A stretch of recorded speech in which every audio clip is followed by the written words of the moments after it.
Hello, thank you very much for joining this exclusive interview with Lord Barker, Chairman of M Plus Group, hosted by Andrea Hotter, who is a special correspondent here at Fast Markets. Just a reminder that this webinar is being recorded, so will be available on demand afterwards. Now, without any further ado, I'd like to hand over to Andrea. Andrea. Hello, Lord Barker, and thanks very much for that, Alex. So, really pleased to be here today. It's an interesting topic, and I think we've got a lot to get through. So we'll probably take about half an hour or so. First of all, I'd like to introduce Lord Barker, who is the Executive Chairman of EM Plus Group, which is the majority owner of Rusal. He was previously a member of the British House of Commons from 2001 to 2015, and for the latter part of that, he was actually the UK Minister of State for Energy and Climate Change. Lord Barker was made a life peer in August 2015, and he has been a member of the House of Lords since October 2015. Now, as everybody, just to set the scene a little bit here, aluminium smelting is a very energy intensive business, and the market's starting to differentiate between low carbon metal, which is powered by hydroelectric power and nicknamed green aluminium, generally hydro, and high carbon metal, which is generally powered by fossil fuels and in particular coal.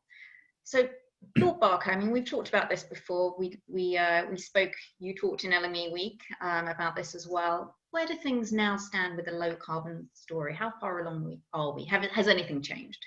Well, things are changing. It hasn't quite panned out in the way that I hoped, but then I am perhaps very ambitious and impatient by nature. But they are changing, and they're changing for the better. There was an announcement a couple of weeks ago from the LME that they will begin hosting a new platform for low carbon aluminium. And basically, what I would have ideally liked to go straight to a formally designated new asset class of low carbon aluminium or green aluminium. But there are a number of market participants who are rather more cautious than me. In fact, nearly all of them. But the fact of the matter is, the LME, I think, have come up with a very good way forward, which is really to put this in the hands of the market by creating a trading platform and by creating the option to disclose the carbon content of the product being traded. It's a market solution. So if you don't want to trade, if you don't want to disclose, you don't have to. Clearly, we will, and we believe others will join us, quickly. So I think there's real progress there. It doesn't start till next year under current plans. It's possible that may be brought forward. So I think we're definitely making real, progress, and I can see this coming much quicker than last LME week. During the main conference, I asked for a show of hands on who thought that low carbon aluminium was desirable and would happen. Most people, the vast majority, put up their hands, but asked whether this would happen in the next 2 to 3 years. Most people thought it wouldn't. Most people thought it's 5 years away, in that sort of middle horizon. I think what's clear now, it's going to happen much quicker. Perhaps not the way that we all can anticipate, but it's going to happen. It will be a reality much quicker than people feel. There's real markets disruption coming. So there's a lot to unpack in there. I guess maybe you mentioned some of the objections from quite a few people to the idea of a spot trading platform. What do you think those objections are based on? What seems to be the problem? Well, it's if you are a major user of high carbon aluminium, you make a good living from that in a highly competitive world, you probably don't want the status quo to change, or you will put off change for as long as you can fight it.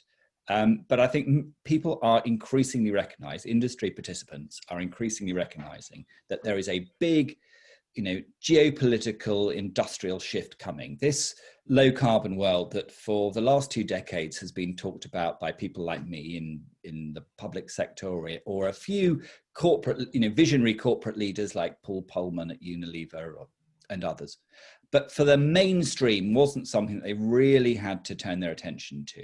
I think we're now seeing, with the dramatic increase in the deployment of renewable energy and clean energy right the way around the world, the dramatic fall in the cost of that energy to make it competitive with traditional fossil fuels, and the increasing seriousness with which governments around the world are now attacking this agenda. Rather than just talking the talk, they're adopting very clear, legislatively binding targets.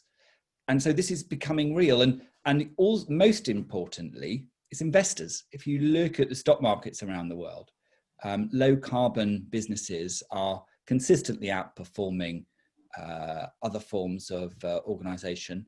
And then the really shocking thing has been the success of the disinvestment movement in the fossil fuel industry. The calamitous fall in the value of oil and gas, and particularly coal stocks, I think has really woken up a lot of investors that previously weren't that bothered.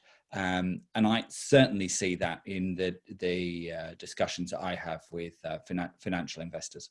Yeah, and I'd like to get to unpack that consumer aspect in a moment as well. I mean, just going back to the London Metal Exchange, you had last year called for the LME to require to fully disclose the carbon content of every trade on the exchange to create a low carbon asset class. How far along is that proposal, and where do we stand with that? Is that likely to happen? Yeah, so that's what I was saying. So that is going to happen. They are creating the option for it to happen. So it's, instead of being compulsory, it's going to be an opt-in, which, as I say, isn't as fast or as hard as I was originally calling for, but it's good progress. And I think it's going to achieve exactly the same ends, because I think markets have a way, like water flowing downhill, of rushing once it starts to go in a particular direction. So this, this optional arrangement, but underpinned by a proper transparency, a proper deliverable process, I think is going to become the new normal. And I think it's going to be embraced by a lot of customers of aluminium, who are now making very bold statements about their own carbon footprint. Whether that's the automotive manufacturers, big engineering companies, the Daimlers or the Carlsberg, to name but a couple. These big European companies particularly are making very bold commitments, and they don't mean anything unless you obviously follow through, but also you show and are transparent about the way that you're following through. And I think transparency is something that in this day and age, in whatever sector, whatever walk of life, it's very difficult to argue against. So this is firstly a move for greater transparency, gives people the option to see it. And then I just have the confidence that once the market sees it, it's going to really take off. So let's talk about that consumer response a little. I did a poll recently, and playing devil's advocate here, I asked the question, how many people thought that green aluminium was a marketing gimmick versus who thought it was the right thing to do? 3/4, actually 77%, thought it was a marketing gimmick. So when you hear things like that, how do you feel? Because there's obviously a jump, there's a gap between what you'd like to achieve and whether... Who was it a poll of, Andrea? It was on Twitter, actually, so it could have been anybody. Okay. Yeah. I don't know who it was. The Twitterati. Yes. Yeah, well, I mean, Twitter are a pretty skeptical crowd. So it's a pretty tough audience, but I'm not surprised. People are very skeptical about anything that, particularly that big corporates say. There's a lot, there has been in the past a lot of greenwash, a lot of false dawns, as it were, in terms of climate progress. So I'm not surprised that people are skeptical, which is why we have to be as transparent as possible, and move from, in due course, from voluntarily declaring what our carbon content is. That will have to move in due course to independent verification, and we'll have to widen the scope of the transparency. But I don't want to make the perfect the enemy of the good. And what the LME have come up with is a very good first step, and we're working very collaboratively with the LME, and I think it's a very sensible move. And we're also working with others in our sector to try and build a bigger coalition as possible to support this market development, because it'll be absolutely pointless if it just ends up being the N Plus group or Rusal metal that adopts this. There'll be no gain. What we need, in order to create a new asset class, in order to create confidence in a new asset class, then it really requires a whole range of market participants and producers to come in on this. So it doesn't have to be everyone in day one, but we need guests to form a party. When you talk about that coalition, is there a difference between the end-use industries that you're seeing, or any further ahead? You mentioned automotive, you mentioned packaging, and yeah, I mean, I think the closer to the consumer that you are, I think the more alive they are to the need to make this green transition and to be open and transparent about it. The drinks companies have made some really bold statements, and they're following through on those. I think if you look at the automotive industry, which is a big market for our product, the manufacturers of electric vehicles, they are making very bold claims. And it makes no sense for the EU, for example, in their green recovery stimulus package, to be handing money to fast track the rollout of electric vehicles, whether that's in forms of subsidies to consumers or grants to or business loans to the manufacturers. It makes no sense to do that from a climate point of view if all you're doing is sucking in very high carbon aluminium from the other side of the world. And that's the reality, is that it's primarily Chinese aluminium that we're talking about. Chinese aluminium, which can have a carbon footprint of up to 18 tons of carbon per ton of aluminium, versus ours, which is 2.6. But we're not alone. There are other low carbon producers, Rio Tinto, for example, Norsk Hydro, with offering sort of similar low carbon products. And we need to drive up that market. And what's more, we need to invest serious amounts of money in capacity in the future to expand the supply of low carbon aluminium. Now, this isn't, you just mentioned there, it's obviously not always plain sailing. Around, I think it's figures of about 2/3 of the world's aluminium production is fossil fuel related. So, if you are a country, we had this conversation on a panel recently, or at the end of last year, with the CEO of Hindalco in India. He was saying, we can't move in our country to hydroelectric power. It just doesn't work because of the damming problem that we get. We've seen those issues around the world. Yeah, sure. What do you say to countries that argue we can't make the switch? It's very difficult to move away from fossil fuel. Well, there will be, the hard reality is there will be winners and losers. And there will be some countries that can't make that transition. But, the global economy constantly evolves. The UK used to be the global centre for the manufacturing of cotton. It used to be the largest miner of coal. Those industries have withered away almost completely, and they're now in places like India, or the global economy will constantly develop. There's just because you're ahead on one particular sector, you can't just press freeze and hold it at that. But I think there is much greater scope for China, for example, to move to low carbon aluminium. Yes, it will mean shuttering those coal-fired electricity generators. But I sit on something called the Energy Transition Commission, chaired by Adair Turner. Brings together a whole lot of industry experts from business, science, politics. And they've done some excellent research to show that China could very easily add the additional hydro capacity. And we know their capacity or capability for building large infrastructure projects in eye-wateringly short amounts of time. And so if there is the political will there, you could certainly see in the 2030s China managing to increase the amount of aluminium that is produced from clean sources of electricity rather than the very dirty, very polluting coal it is at the moment.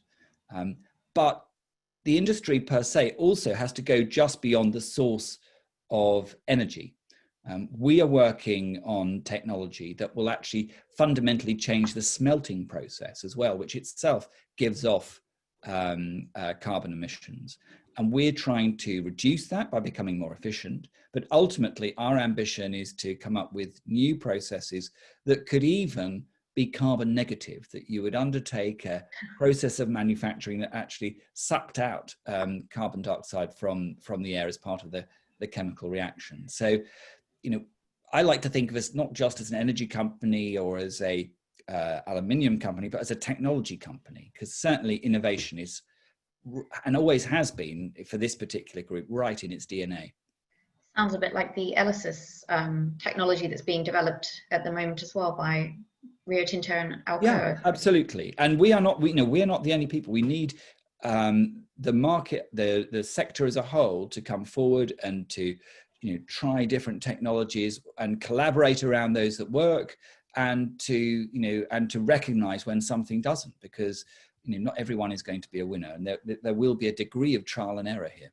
And and obviously you're in a position yourself, you do have some legacy coal assets that you're trying to phase out and adapt. Yep. and move away similarly too. So okay, let's go and delve down into the consumer part of this in terms of the premiums, because one of the things I can't seem to get an answer to, or I haven't been able to determine from anybody, is what a green aluminium premium will look like. I've heard everything ranging from premium to a discount on the other material to absolute refusal to disclose to, I have no idea. So from your perspective, what do you envisage a green aluminium premium will look like? We are not anticipating that there's going to be a huge premium in the short term.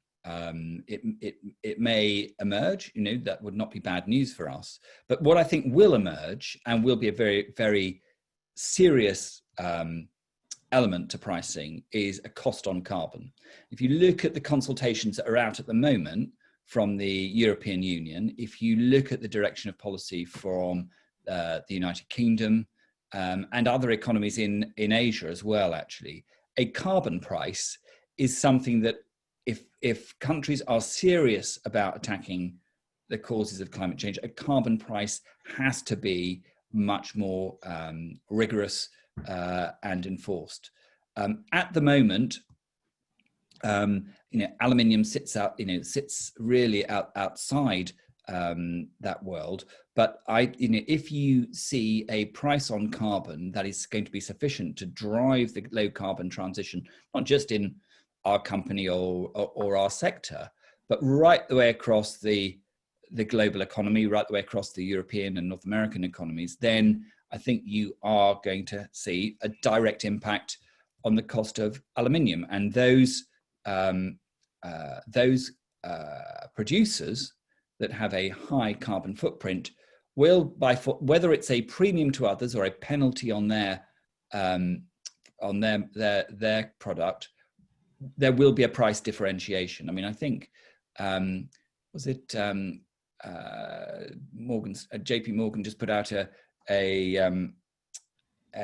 note saying that they think it could be up to $400 a ton. Well, that could be the final. Yeah, that could be. That's the sort of final destination that some people are suggesting that could come, within the next few years. I think that is entirely feasible. But in terms of just a premium for the LME based on the disclosure, I think it will be modest, particularly in the immediate economic environment. Yeah, so not something that people are paying right now, particularly either given the absence of the low carbon tax. And in terms of premiums, I mean, do you think there's room to see a fast markets premium or a LME green aluminium contract? Is that something you can see developing over time? I think that, I'm a believer in markets. I don't have a prescriptive view on what, I come up with ideas and suggest them, but I don't, it's not my way or the highway.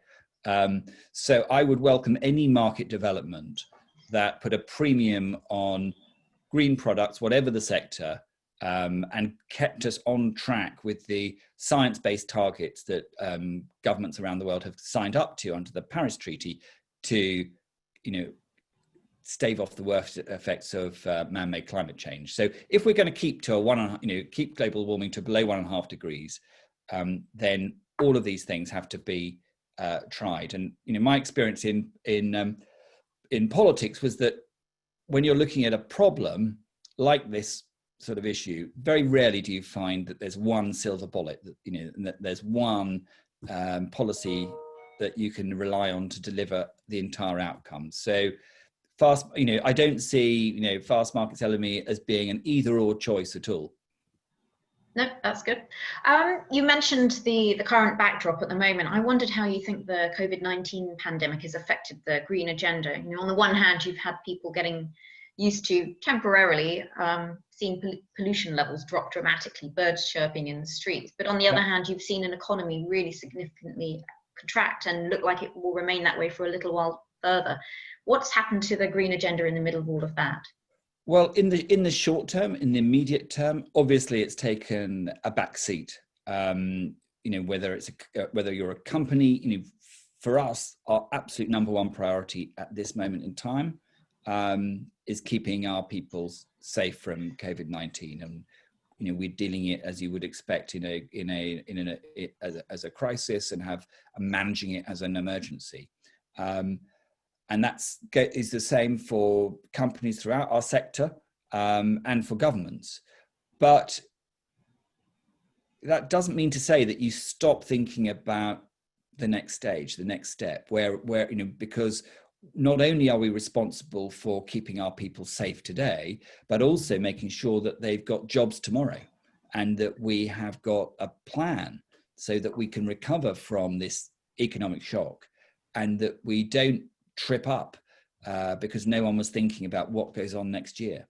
So we have been thinking about the future, and it's too soon, I think, to draw any profound conclusions, but I do think that for everyone, and this isn't really a comment on aluminium, it's more just on civil society and business generally, I think people will be inclined to de-risk their lives, de-risk their business, de-risk their investment portfolios, and say, I want to try and anticipate, these shocks. No one saw COVID coming. Why not? Let's, look again at the threats to our prosperity and our well-being.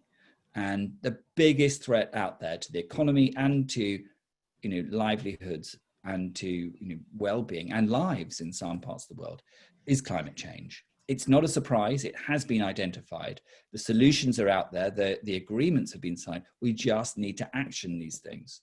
And it's not surprising, I think, that people are making the link between COVID and a green recovery. That, one of the most trending hashtags on Twitter at the moment, which you mentioned earlier, build back better, green recovery. This is something that, particularly young people, young consumers who are so badly hit by this economic shock, not just in the short term, but are going to have to make some big adjustments to their sort of life expectations or career expectations. I think if we just simply stagger back to the status quo ante and say that there's nothing good that's going to come out of this horrific experience, that you'll have a lot of people, a lot more angry people on the streets. So I think most politicians on the left and right, understand that things have to change, and we have to make progress. So although this has been a terrible time for so many people, I am optimistic that some good will come of this, and that particularly in the environmental area. Governments there we're talking about, obviously the EU is on board, the UK is on board. Some jurisdictions aren't necessarily as on board with the climate story as others. I just wondered, how do we get there when that's the situation? How do we create this level playing field we keep hearing particularly about? The one that you're currently sitting in? Yes. Yeah, you're right. The US federal government is the outlier on climate change issues at the moment. And if you're going to tackle a problem as big as climate change that requires a global solution, of course you need US leadership. But just because the current White House hasn't prioritized this, it doesn't mean to say that there's not progress happening. If you look at what's happening in corporate America, it's, they are anticipating the next 10, next 20 years in their business plans, in their financial planning. Whatever happens at the next election, we know that Donald Trump will not be in the White House in 2024. So, or will have to leave the White House in 2024. So, and who knows, it could be sooner. I don't want to become a spectator on US politics, but the bottom line is this agenda is much more long-term than any one political leader anywhere in the world. And I think business and investors recognize that. Civil society recognizes that. And you can't stand in the way of what is now a mega trend, for investors and for business. Yeah, maybe we can talk very quickly as well about what Rusal is doing in the green aluminium space, because obviously we've touched on your own brands and so on, and some of the testing you're doing, etc. Maybe we can talk a little bit about that. Sure. So we have our own brand of low carbon aluminium, Allow, which is a leader. Obviously, we are the largest producer of low carbon aluminium globally, and the largest producer of aluminium per se outside of China. And we're able to produce it because of our massive hydro assets. We produce more electricity from those hydro plants in Siberia than the UK produces from all of its nuclear power stations put together. This is a very big resource. It makes us the largest provider of clean hydropower in the private sector globally, but also probably ranks us as one of the largest clean energy companies anywhere in the world as well in the private sector. So energy is very much part of the solution, taking coal and fossil fuel out of the equation. But as I said, it's not the end game. If we really want to get to net zero, we've got to go beyond low carbon, which is why we've been working for a number of years now on inner anode technology that will allow us potentially to get to net zero in the production of aluminium, and even make it into a carbon negative process. However, we also got to recognize, in order to make aluminium, you've got to get the bauxite from Jamaica or West Africa. In our case, that we also own and operate Europe's largest alumina refinery in Orginish in Ireland, which supplies not only us, but much of the European aluminium market as well. So, there are emissions. They're not nearly as substantial proportionately as those involved in smelting, but they're still significant in the mining and the shipping and the refining, and then the transporting them onto the smelter and then transporting them back.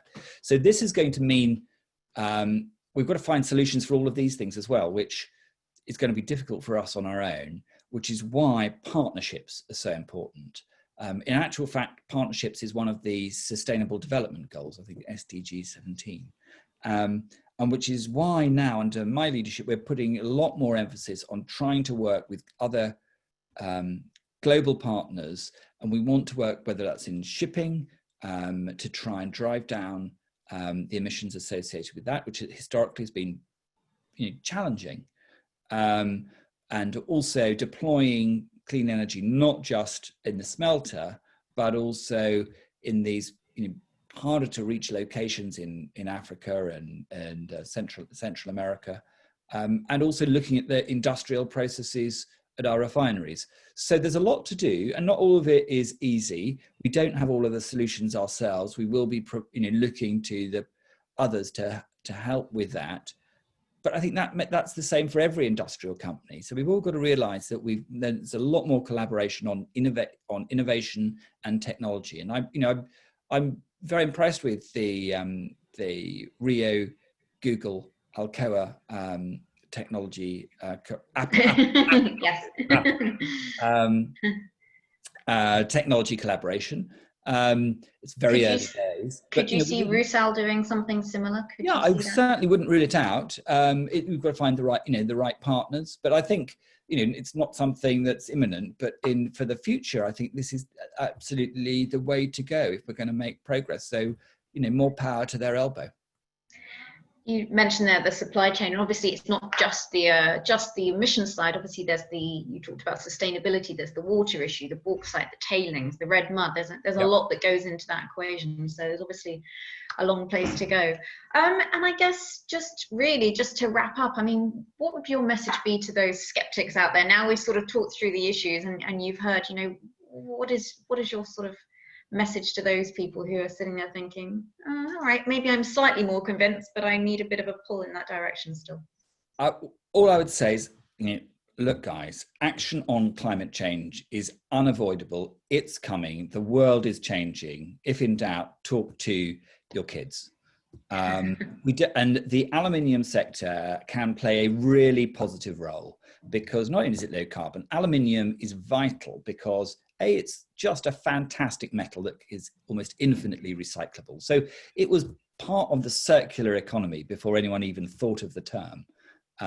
So from that point of view, it's very sustainable. And of course, before you smelt more aluminium, whether it's low carbon or not, you should be recycling and reusing the aluminium that we have. But we know, because of it's such a vital component of electric vehicles, of the charging infrastructure, of renewable energy, the thermal properties it has means it's extremely important for sustainable housing and sustainable living.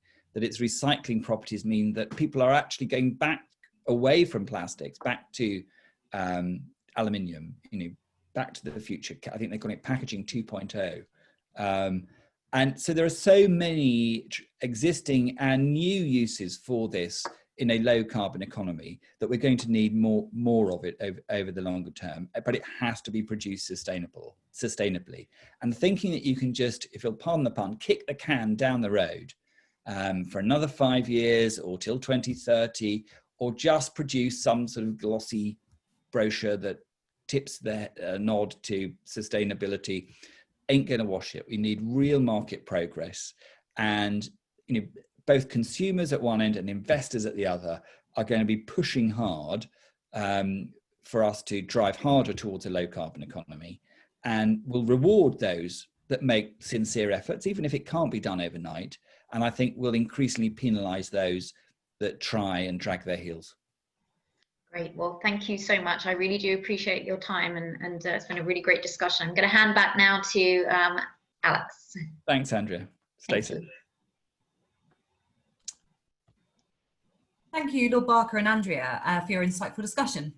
Before we finish, we're pleased to announce that our International Aluminium Conference will be running from the 21st to the 23rd of September as a fully integrated virtual event. Registration is now open, so please visit the website to view the topics and to register your place. Thank you again for joining today, and we hope to see you at the first International Aluminium virtual event in September. Thank you. Goodbye.